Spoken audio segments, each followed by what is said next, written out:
Welcome back to The Lead. I'm Jake Tapper. An American teenager brutally beaten by Israel's police force last summer is speaking out. Tariq Khdeir, then a 15-year-old from Tampa of Palestinian descent, was visiting family in Jerusalem when he was brutally beaten by Israeli police. The beating came when Tariq was watching protests related to the murder of his cousin Muhammad.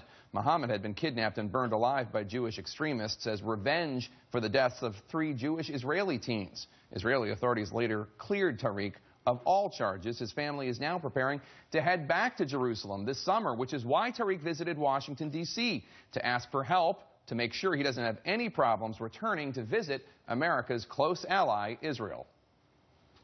Joining me now are Tariq Khdeir and Layla Abdelaziz, Director of Legislative Affairs for the Council on American Islamic Relations of Florida. Thank you both so much for being here. I know it's not easy to talk about such a painful experience, but Israeli forces initially said that you were part of a violent protest.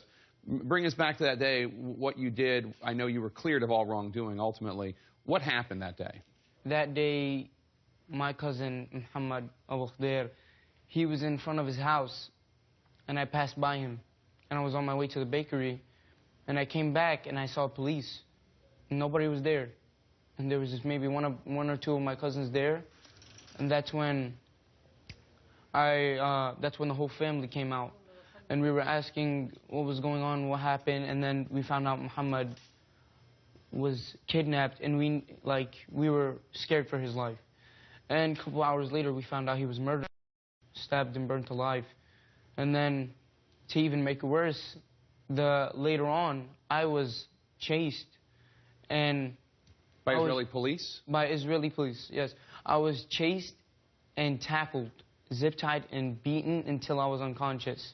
And even when I went unconscious, they kept beating me. I was in an alley watching from a distance. This is in East Jerusalem? Yes, East Jerusalem, Shafat.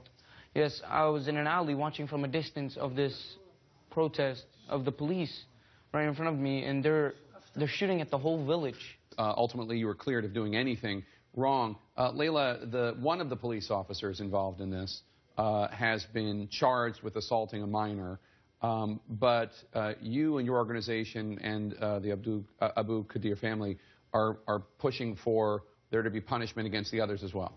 Well, the one officer was charged and indicted, but his name was not released. So this is very common in the West Bank. We don't know if that charge ever went anywhere, or if ultimately that police officer that beat Tariq was ever held accountable for what he did. And it's very clear by the video footage that's been played all over the world that there were 2 other officers involved in Tariq's beating. So yes, we do believe that all 3 officers should be held accountable for what they did. Do you think that we would be sitting here right now if then the world would have heard this story if it weren't for the fact that Tariq is an American citizen living in Florida? Absolutely not. Every single year, 500 to 700 Palestinian children are tried in Israeli military detention centers and military courts. So Tariq's case is very unique, and Tariq understands this himself, that because he's a U.S. citizen, he's granted rights and visibility that other Palestinian children are not. Tariq, I've spoken with your mother, and she says she thinks you have post-traumatic stress, that you have bad dreams, that this has been really rough on you, not just the physical pain, but also the emotional pain and the emotional scars from the beating. Like, until I go back, I'll be traumatized, because when I go back, I'll feel like, hey, I'm back to the place that I've been here, and something bad has happened to me here, so I just want to be sure that I'm safe when I go there and when I come back.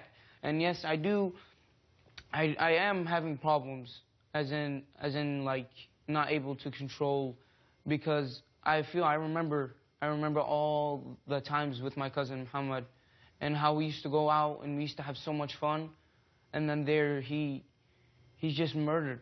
It's like easily, like to them it's so easy, another life lost, another Palestinian life lost. Well, I think there are a lot of people throughout the world, including in Israel, who think what happened to you was an injustice and should not happen to anyone, Israeli, Palestinian, whatever. And we're glad you're here, and we wish you the best with your trip. And there are a lot of people rooting for you. Thank you, Jake. Thanks for being here. Thank you for having us.